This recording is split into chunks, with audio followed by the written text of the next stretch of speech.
Hey everybody, it's Ron and Ellie back for this week's edition of Ask Ron. We got 3 questions for you this week, Ron. First one is from Joy Gasper in Hawaii. Hawaii, I'm going there in May, Joy.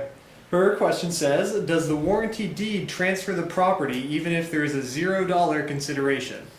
Consideration is not something you need to worry about on a warranty deed, Joy. That's on a contract, and even on a contract, good and valuable consideration could be love and affection. It doesn't even have to be money.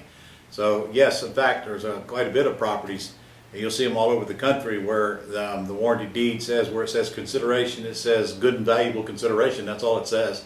And some of them say $10 and good and valuable consideration. So no, you do not have to have a number on your deed, but this is something you should check with your attorney on because that does differ state by state.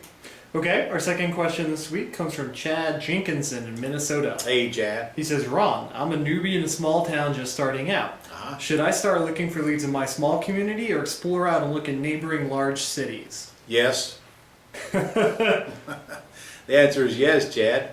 You certainly should look for leads in your small city.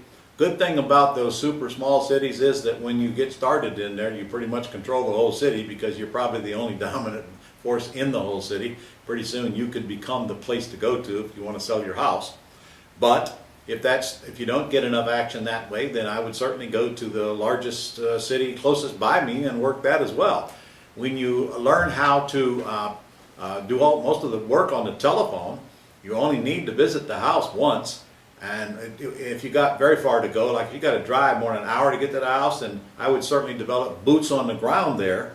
You know, somebody to go put up the signs, gotta make sure the lawn's kept mowed when applicable or when it's vacant. Somebody to do whatever it takes that requires a personal presence to the property.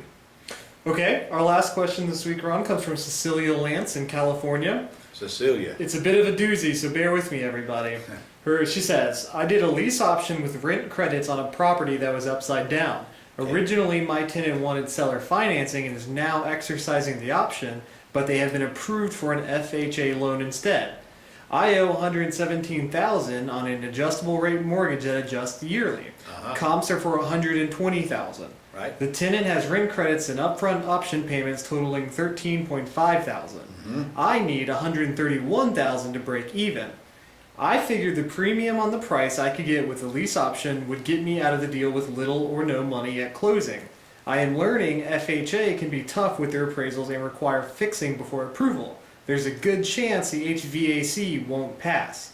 My contract says the house is bought as is, the buyer pays closing costs, and that the lease option is contingent on seller financing.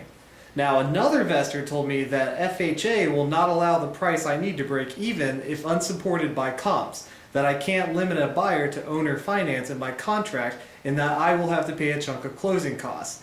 Is this investor correct, Ron?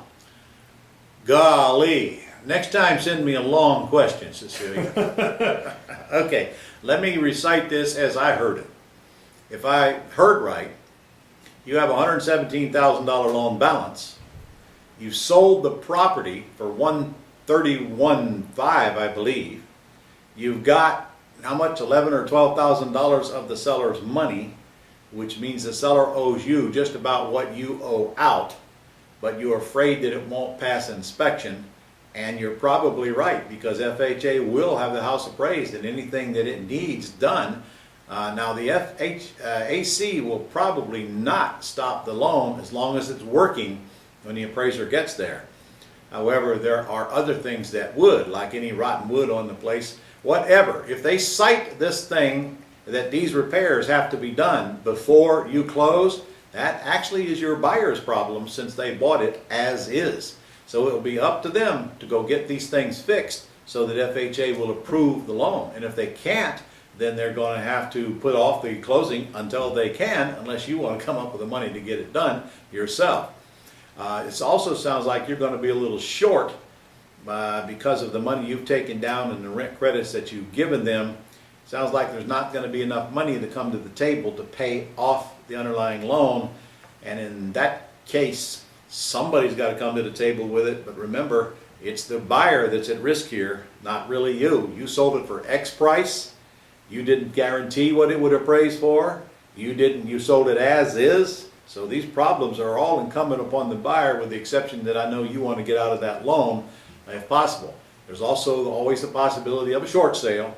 If you don't have enough to cover it, then you ask the bank, you tell them the situation you're in and say, listen, I can pay this, I can pay 110, but I can't pay off the 117.